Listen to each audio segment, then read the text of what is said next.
think you know Adolf Hitler? You've never seen him like this before. Hitler's contemporaries, from his birth in Braunau to his death in the bunker, authentically flesh out the picture. Who was Hitler? Hitler neither finished school nor had any vocational training. He occasionally lived in homeless shelters or on the street. He refused to pursue a regular job. To this day, it seems inexplicable that he could come to power. Out of nowhere, Hitler became the Führer, leader of the German Reich, one of the most powerful men of the 20th century, starting an inferno that engulfed the world and brought death to millions of people.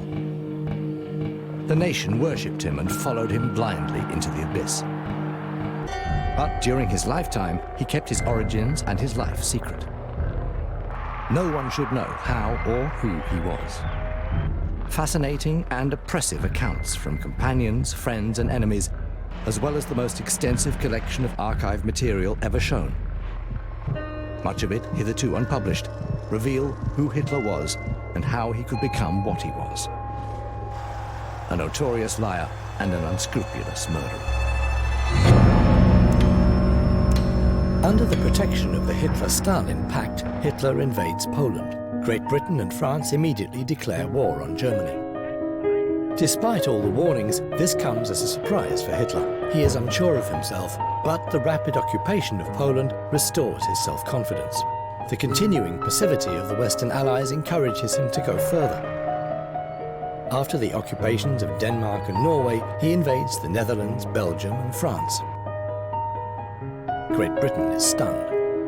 The British army is defeated and has to flee head over heels via Dunkirk.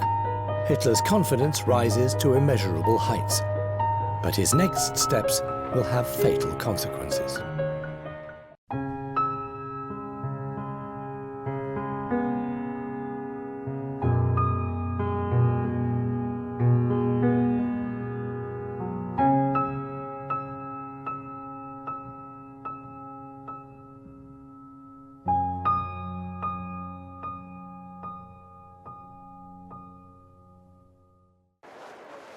Führer spoke at length and in detail about the ongoing incorporation of the former provinces of Posen and West Prussia. The social strata thought to be racially valuable could be Germanized. In principle, they would have to look racially pure and have the right hereditary disposition. A special cultural heritage group would be created. Here, language would be the most important factor.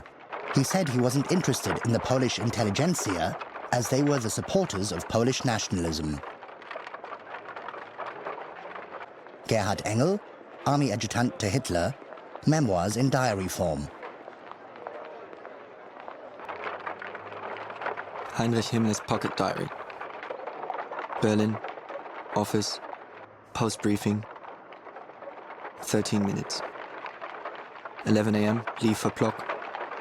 1 p.m., land in Plock, drive to Mlawa. Dinner and overnight stay there. Rudolf Brandt, SS Colonel.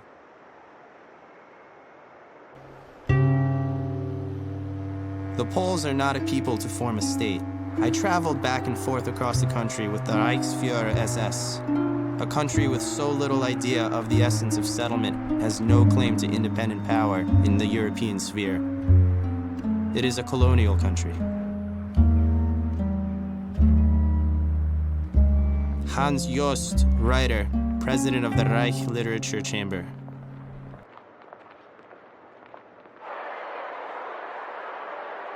If a German passed by, a Pole had to step off the sidewalk. A Pole could not travel by automobile or trolley and was even forbidden to own a bicycle. He had been placed completely outside protection of the law. And all his property, movable or immovable, was at the disposal of the German authorities. Jan Karski, courier of the Polish underground.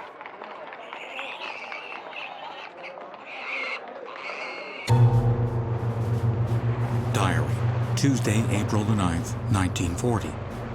Nasty weather. Housework and errands in the morning. Learn that the Germans have marched into Denmark and Norway. God knows what comes next. Otto Blumenthal, Jewish-German mathematician, in exile, Utzulen, near Utrecht.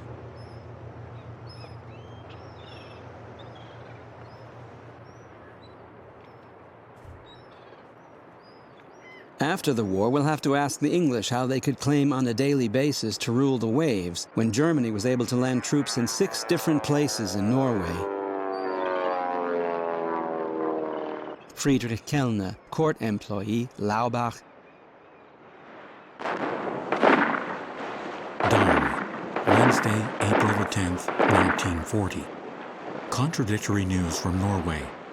Naval battle at Narvik. Otto Blumenthal. After the surrender of Norway on June the 10th, 1940, the German Army, Navy and Air Force station up to 400,000 servicemen in this country with less than 3.5 million inhabitants. The Norwegians are forced to supply whatever the occupiers need. In a race against the British, Norway has been occupied for economic reasons and because the German Navy wants to control the Norwegian coastline to prevent a British blockade.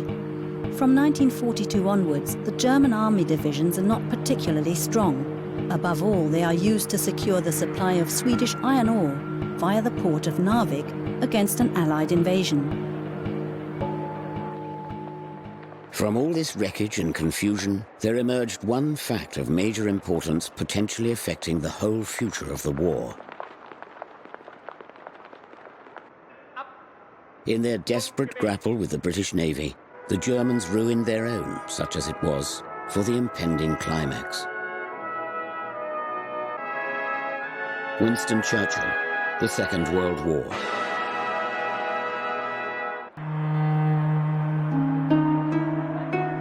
Diary, April the 11th, 1940. Visited Saarbrücken, the Spiechener Heights. The bullet-ridden villages of no man's land. Abandoned old French trenches with mattresses and blankets. Endless bunker construction. Houses in the village, piles of rubble. Hanging walls full of holes. If one day the whole West looked like this, it would be horrible. Alfred Rosenberg, Director of the Foreign Policy Office of the NSDAP.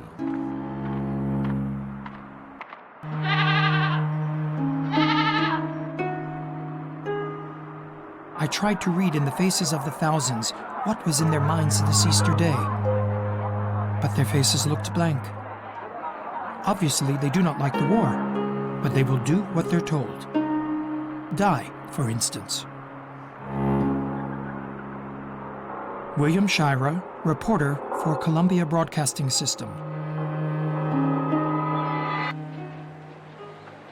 At lunchtime on May the 9th, we left Berlin in great secrecy and travelled at first light towards Hamburg, turned the train around and arrived in Aachen at 3 a.m. Under a beautiful starry sky, we went by car to the command post of the Führer's headquarters, the Felsennest or Rocky Eyrie. Wilhelm Keitel, Supreme High Commander of the Armed Forces, Memoirs.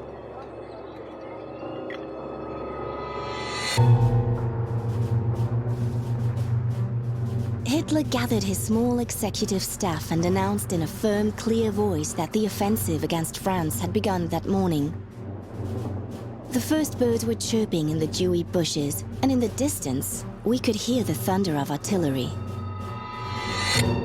Christa Schröder, Hitler's private secretary. On May the 10th, 1940, the opponent mounted a big offensive. 10 tank and 6 motorized divisions rolled towards the west in 2 groups. On the downward slope to which we had been mistakenly led, our army, the government, and the whole of France now plunged with dizzying speed to its ruin. And yet there were 3,000 modern French tanks and 800 machine guns mounted on trucks. The Germans didn't have more than that either. Charles de Gaulle, Tank Division Commander, Memoirs.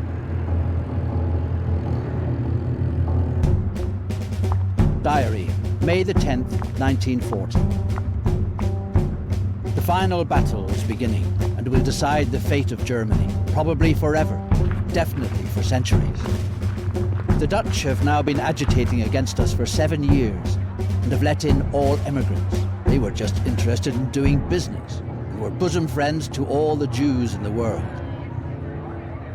Alfred Rosenberg.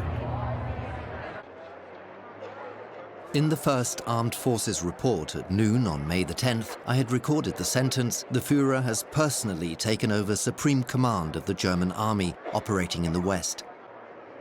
I wrestled with him for half an hour over the approval of this publication. He declared he wanted to remain anonymous and not diminish the glory for the generals. I did not let up, and in the end he gave in. Wilhelm Keitel.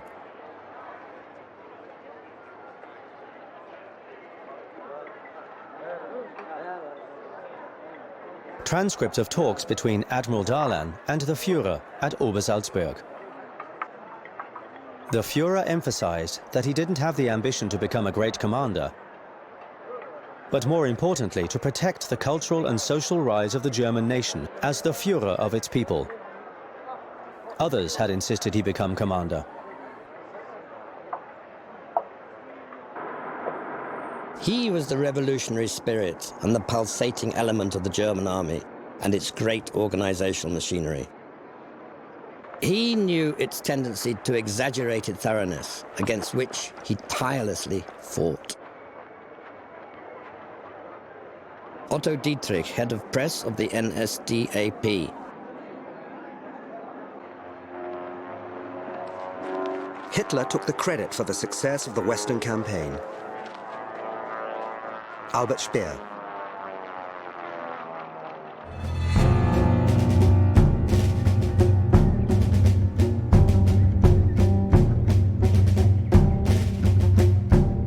The Western campaign of 1940 revealed another of Hitler's character traits. He was very bold in the creation of his plans. Norway was a courageous plan. The tank breakthrough equally so. But when the first difficulties arose, in contrast to his unshakable persistence in the face of political difficulties, he would vacillate in military questions because he instinctively sensed his lack of ability in this field. Heinz Guderian, Lieutenant General, Armored Corps. Diary, Friday, May the 10th, 1940. Now the war has really begun. Chamberlain has stepped down and Churchill replaced him. One bad person has left and a much worse one has come. Henrietta Schneider, housekeeper, East Prussia. Thus, then, on the night of the 10th of May, at the outset of this mighty battle, I acquired the chief power in the state. I cannot conceal that I was conscious of a profound sense of relief. I felt as if I were walking with destiny, and that all my past life had been but a preparation for this hour and for this trial. Winston Churchill.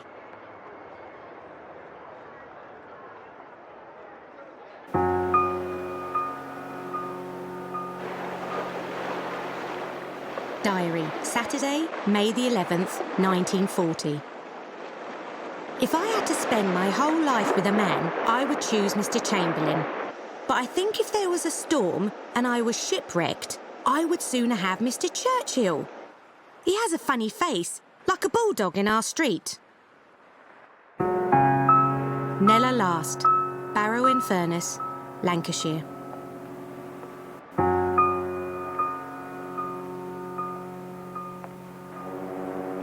Winston is a dictator.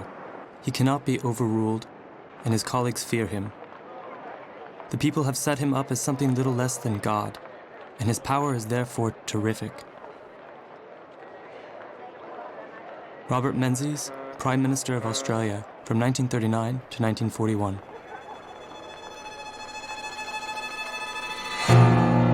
Diary, Tuesday, May the 21st, 1940. Our armies are 130 kilometers from Paris. We've reached the Channel. Henrietta Schneider. The English are an amazing nation, and I think it is true that nothing becomes them like catastrophe. When they are really up against it, their negative qualities turn positive in a glorious somersault. Slowness, understatement, complacency change into endurance and pride, the begetter of self-discipline. Martha Gellhorn, war correspondent of the US Army.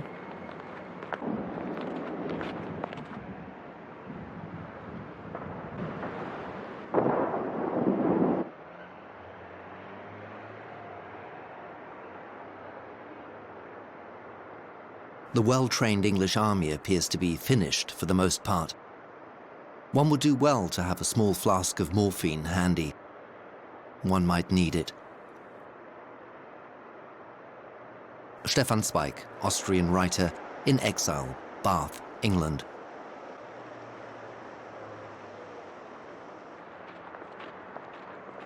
May the 23rd, 1940. We've done it. The Air Force is destroying the English on the beach. I was able to persuade Hitler to stop the army. The Führer wants this to be a lesson for them. Hans Jeschonek, Chief of the General Staff of the Air Force to Erhard Milch, State Secretary of the Aviation Ministry. Diary. Friday, May the 24th, 1940. The ring is tightening around the enemy armies in northern France. Henrietta Schneider. May the 26th, 1940, Dunkirk. By order of the very highest level, the tank and motorized units are standing on the heights and are not allowed to attack. There is an understandable nervousness on the part of the commander-in-chief of the army, because waiting for orders from on high when the back of the enemy is open to attack is incomprehensible. Franz Halder, Chief of the General Staff of the Army. Memoirs in diary form, May the 27th, 1940. The Field Marshal landed. Discussion with the Führer. Goering announced success in Dunkirk harbor, saying, "Only trawlers are coming across. I hope the Tommies are good swimmers." Gerhard Engel, Army Adjutant to Hitler.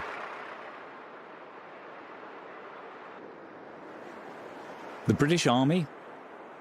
I saw 6 or 7 dead Negroes and maybe 20 or 30 other dead. The mass of the British Army got to the other side unharmed. They left their weapons behind and escaped.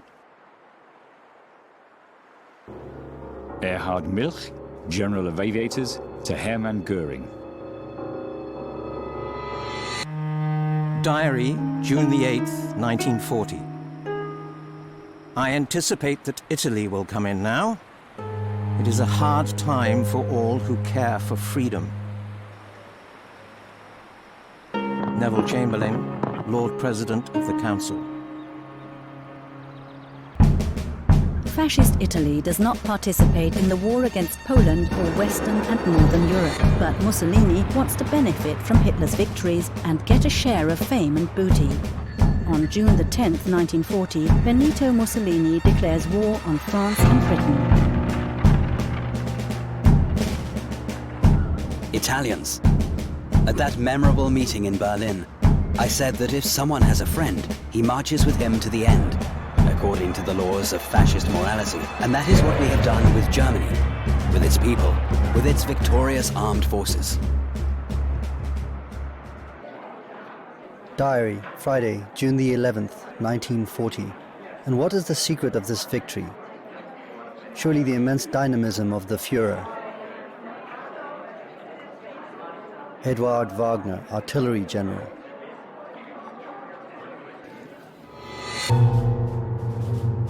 Diary, Friday, June the 14th, 1940. News at 1 o'clock at night. Paris occupied by our troops without a fight. Flag raised for 3 days. Henrietta Schneider.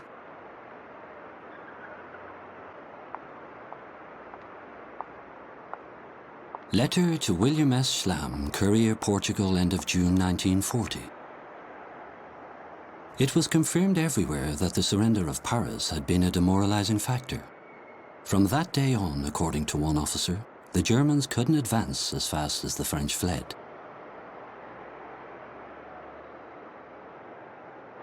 Friedrich Thorberg, born 1908 as Friedrich Ephraim Cantor Berg, Austro-Czech writer.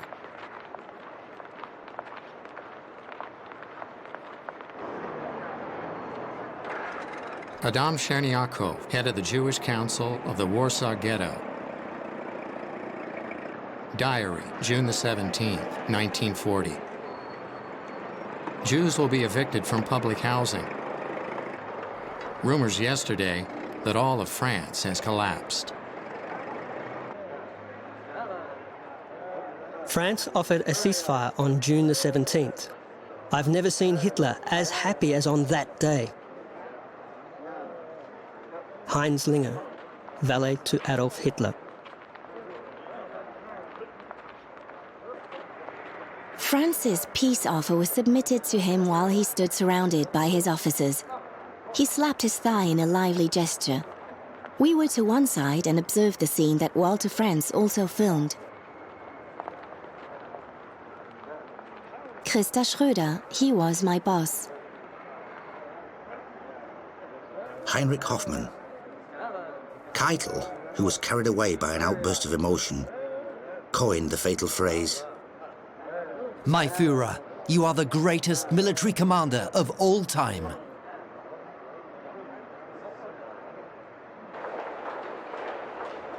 Part of Hitler's growing self-deification after the first military successes involved believing it himself. Franz Halder.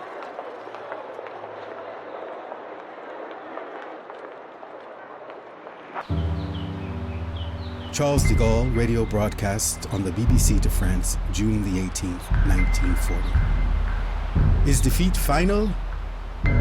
No, for France is not alone. She is not alone. She has a vast empire behind her. She can align with the British Empire that holds the sea and continue the fight. She can, like England, use without limit the immense industry of the United States. I say this is not a Franco-German war to be decided by a single battle. I, General de Gaulle, currently in London, invite officers and French soldiers who are located in British territory to put themselves in contact with me. Whatever happens, the flame of the French resistance must not be extinguished and will not be extinguished.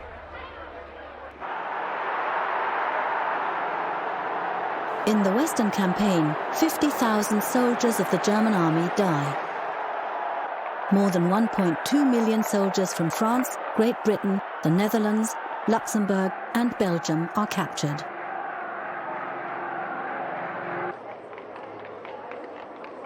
Memoirs in diary form, June the 20th, 1940. Führer insisted that Breker and other artists and town planners come to the Führer headquarters. Even if those concerned don't understand questions of warfare and politics, they are still essential for the development of German art. Gerhard Engel.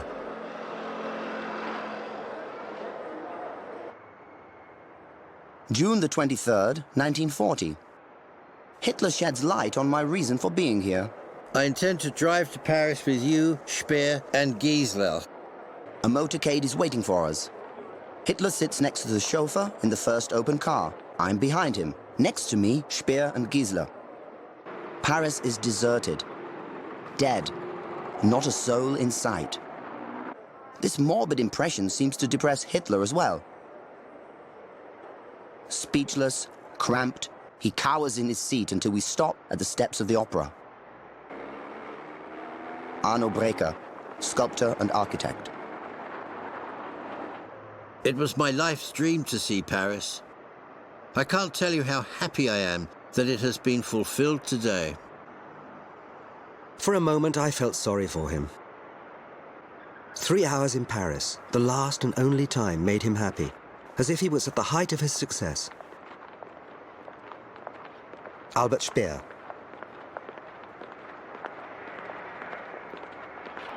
Letter to Elizabeth Wagner, June the 29th, 1940. Yesterday I was in Paris. The city is coming alive again, if only a little, but it's something. It really is a magical place. The Führer was in Paris incognito the day before yesterday at 5 a.m. at Speer. I think he'll tear down Berlin after his impressions of this city. Eduard Wagner.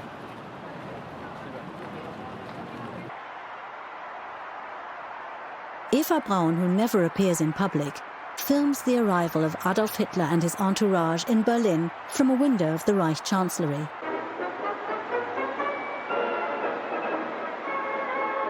A large crowd of hundreds of thousands have waited for the Führer for 6 hours to give him an overwhelming reception.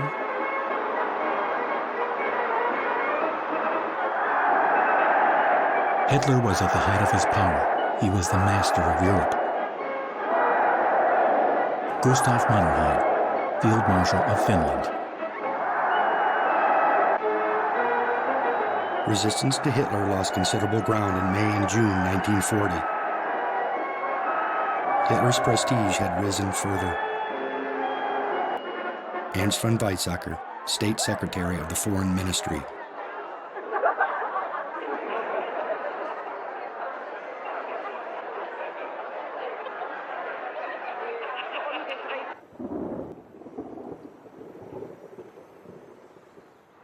The mood at home also changed. The initial anxiety was replaced by radiant self-confidence. When the victory fanfare rang out, even old opponents of Hitler could not hide their joy. I also began to believe in the good outcome of the war. Lutz Graf Schwerin von Krosigk, Finance Minister.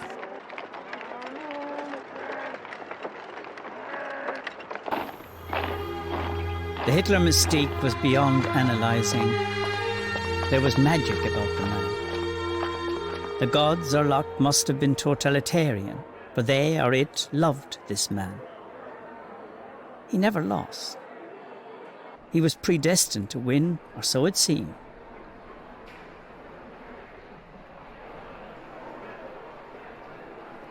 Howard K. Smith, correspondent of CBS in Berlin, 1940 to 1941.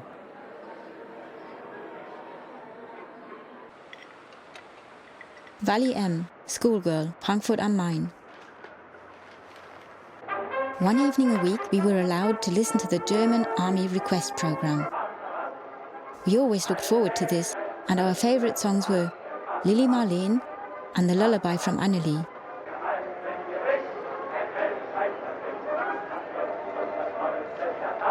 But we also listened to Bomben auf England.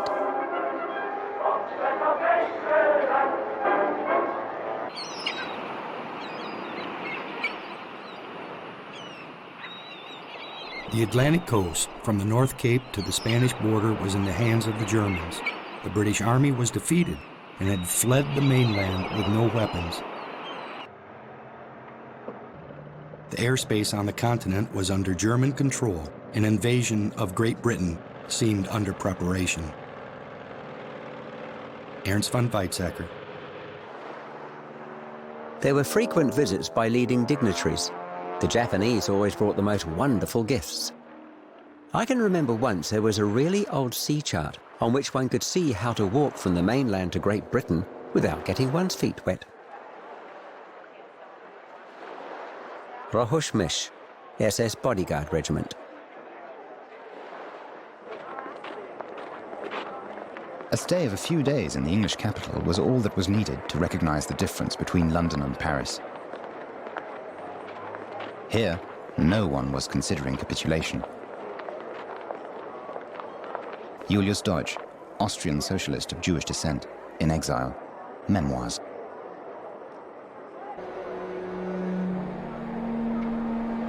It was only after France had been flattened out that Britain, thanks to her island advantage, developed out of the pangs of defeat and the menace of annihilation a national resolve equal to that of Germany. Winston Churchill. Diary, Saturday, July the 20th, 1940. Hitler spoke in the Reichstag, made an offer of peace to England. Henrietta Schneider. Diary, August the 20th, 1940. Winston gave a great speech in the House of Commons. He speaks excellently. He does not brag too much. Harold Nicholson, Member of Parliament, National Labour Party. The gratitude of every home in our island, in our empire, and indeed throughout the world, except in the abodes of the guilty, goes out to the British airmen who, undaunted by odds, unwearied in their constant challenge and mortal danger, are turning the tide of the world war by their prowess and by their devotion. Never, in the field of human conflict, was so much owed by so many to so few. Winston Churchill.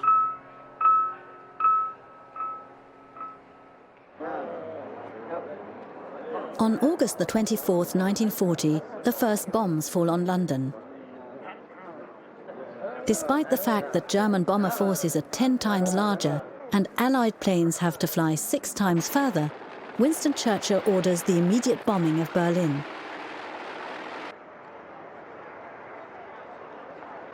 On the night of August the 25th, 81 English bombers start out, 29 of which reach their target. More night raids follow. The attacks do not fail to have an effect on Hitler. On September the 4th, he announces his intention to wipe out London. As Goering's Air Force concentrates its bombing raids on the capital, the English aerial defences have a chance to catch their breath.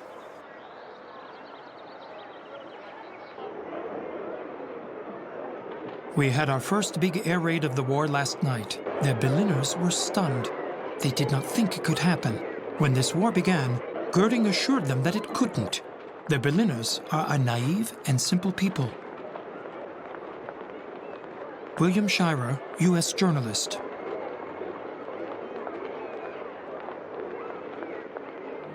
Basic training for men born in 1923 at the Fighter Squadron of Air Regiment 2 in Klagenfurt in Carinthia.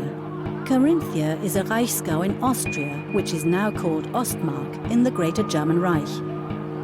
More than 1.3 million of the Austrian male population of approximately 7 million are drafted into the Wehrmacht and the Waffen-SS between 1939 and 1945.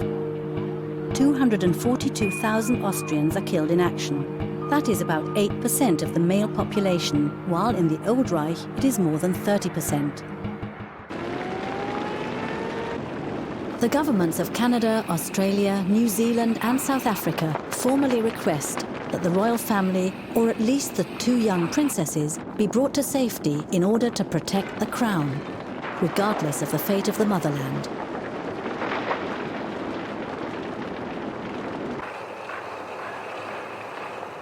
The children won't go without me, I won't leave without the king, and the king will never leave.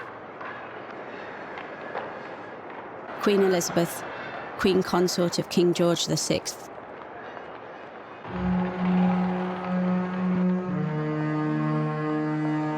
There is a time to live and a time to die. Winston Churchill. Memoirs in diary form, November the 4th, 1940, Reich Chancellery. An unpleasant meeting at headquarters attended by Goering, von Brauchitsch, Keitel. Due to English and other press reports, Führer for the first time doubts the successes of the Luftwaffe and the strike figures. Führer visibly depressed. Have the impression that he doesn't know how to proceed. Gerhard Engel.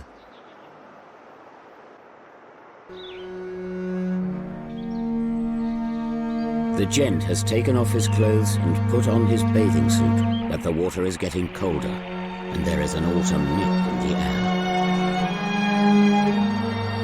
Winston Churchill. The day after Italy's declaration of war, the 7th British Tank Division was transferred to the Libyan frontier.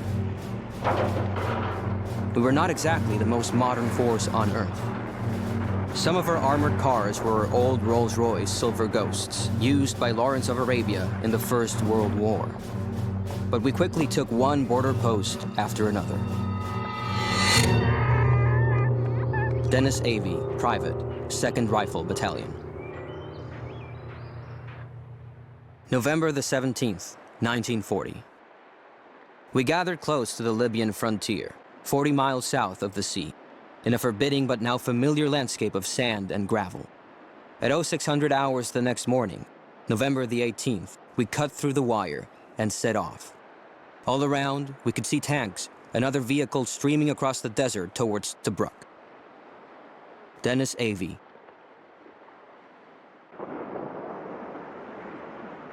On December the 10th, the Italians suffered a severe defeat in Africa at Sidi Barrani. Marshal Graziani begged for German air support. Mussolini considered asking the Germans to send 2 tank divisions to Libya. German troops under Rommel got the situation under control.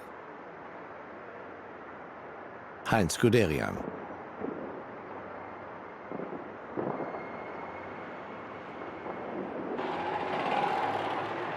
But now a new figure sprang upon the world stage.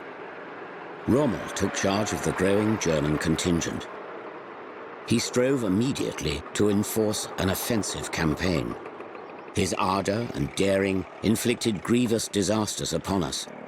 But he deserves the salute which I made him in the House of Commons in January 1942, when I said of him, "We have a very daring and skillful opponent against us, and, may I say, across the havoc of war, a great general." Winston Churchill.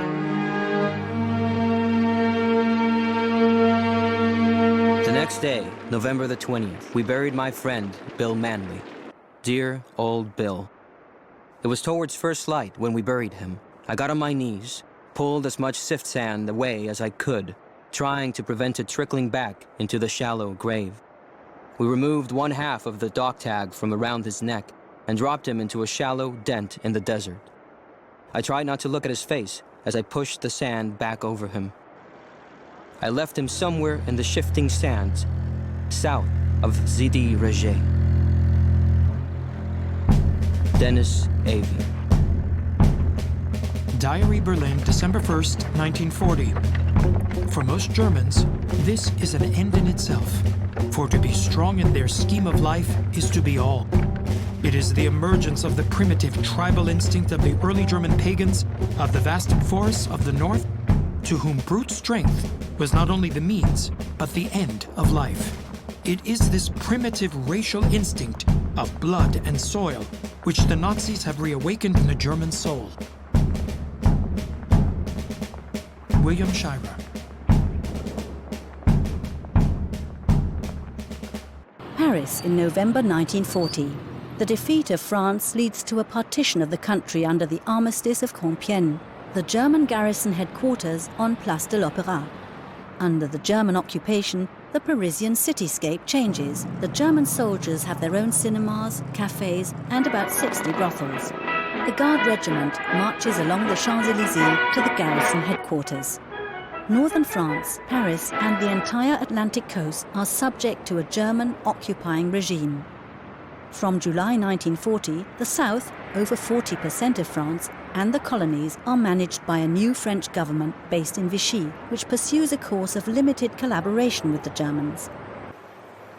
The Führer and the Supreme Commander of the German Army, the Führer headquarters, absolutely top secret, for officers only, 9 copies, 2nd copy, order number 21, Operation Barbarossa. Even before the end of the war against England, the German army has to be prepared to overthrow Soviet Russia in a quick campaign, Operation Barbarossa. The bulk of the Russian army in Western Russia should be destroyed in bold operations via tank pincer movements in order to prevent the withdrawal of strong combat units into the expanses of the Russian interior. Adolf Hitler. Memoirs in diary form, December the 18th, 1940. The order for Barbarossa has been issued. The Army Supreme Commander has ordered us to find out whether the Führer wants armed engagement or is just bluffing. In my opinion, Führer himself still doesn't know how to proceed. He hopes the English will capitulate and doesn't believe the USA will enter the war. Gerhard Engel. In September 1939, the Wehrmacht and the Red Army determined the line of the border in occupied eastern Poland on the basis of the Hitler-Stalin Pact. Stalin's Soviet Union strictly adheres to the agreement and supplies raw materials to the German Reich. In the next 1.5 years, there will be no conflict along the now 2,000-kilometer-long border.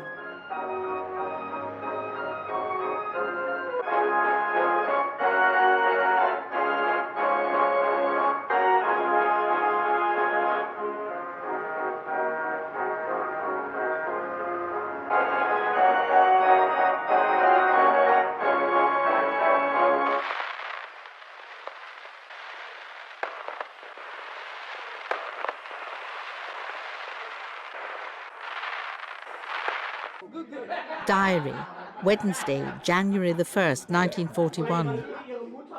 We heard the Führer's message to the German people on the radio, wonderful and full of confidence in victory.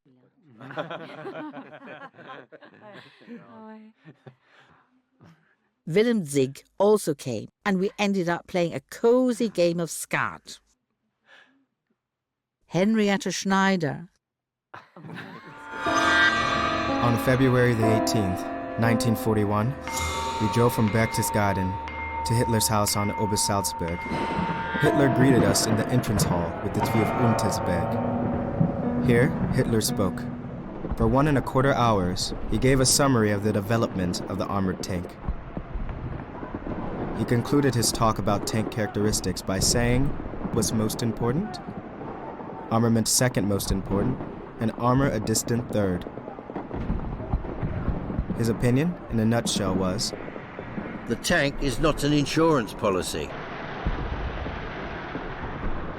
Walter Roland, industrialist, commissioner for tank production in Ministry of Armaments and War Production.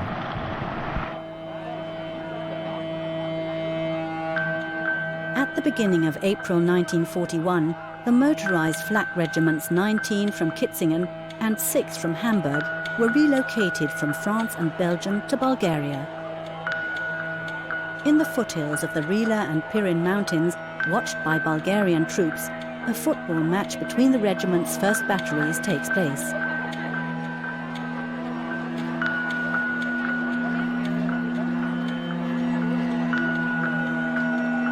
Tsar Boris III visits the troops. 6 weeks earlier, the Kingdom of Bulgaria joined the Axis Pact of Germany, Italy and Japan, and the Wehrmacht was allowed to station its forces in the Balkan state. Bulgaria will take part in the war against Yugoslavia and Greece, but never declares war on the Soviet Union in the Second World War.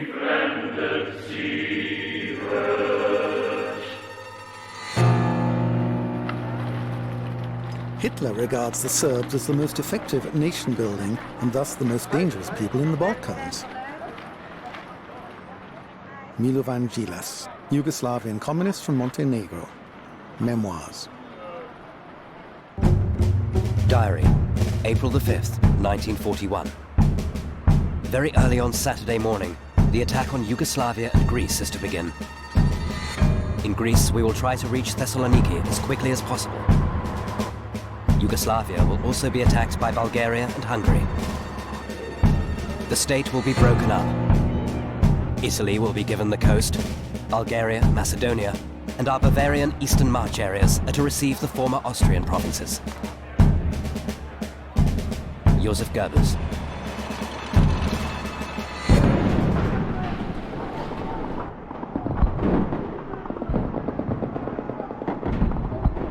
Germany declares war on Yugoslavia. Similarities to statements made before the invasions of Poland, Norway, Belgium and Holland. The German troops have been ordered to restore order in the Balkans, said Hitler. The Serbs will offer resistance, but for how long? At the moment, the Wehrmacht is attacking Yugoslavia and Greece. Details are not known, but we should have further news by tonight. Michael Sebastian, Romanian Jewish journalist.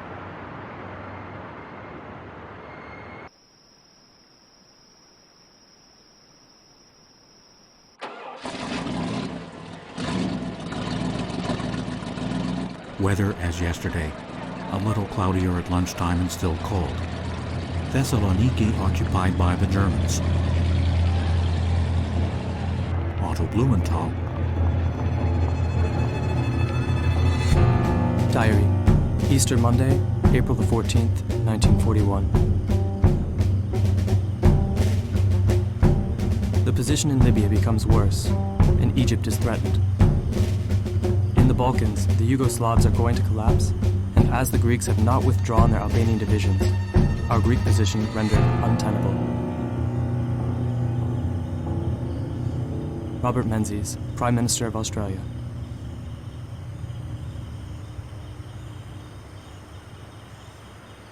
Generalfeldmarschall Keitel überbringt die Glückwünsche des Führerhauptquartiers. Diary, Monday, April the 21st, 1941. Yesterday, the Führer celebrated his birthday on the Balkan front. Henrietta Schneider. Reichsmarschall Hermann Göring trifft ein. Der Reichsmarschall überbringt dem Führer die Glückwünsche der Wehrmacht.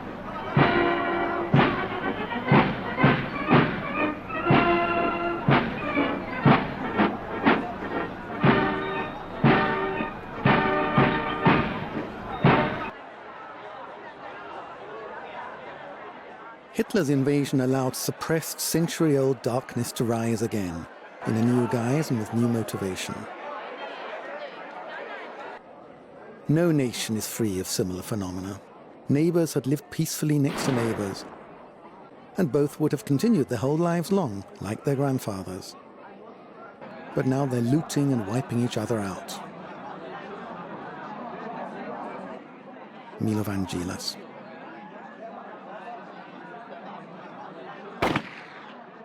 New Year's Eve 1942. A man in Dessau lights the last cigar of peace. Unlike in the First World War, thanks to the plundering of occupied territories, people in the Greater German Reich do not starve during the Second World War. Diary, April the 24th, 1941. Some shortages in Berlin, above all tobacco and beer. I'll fix this. The people have to be kept happy. Joseph Goebbels, Gauleiter of Berlin.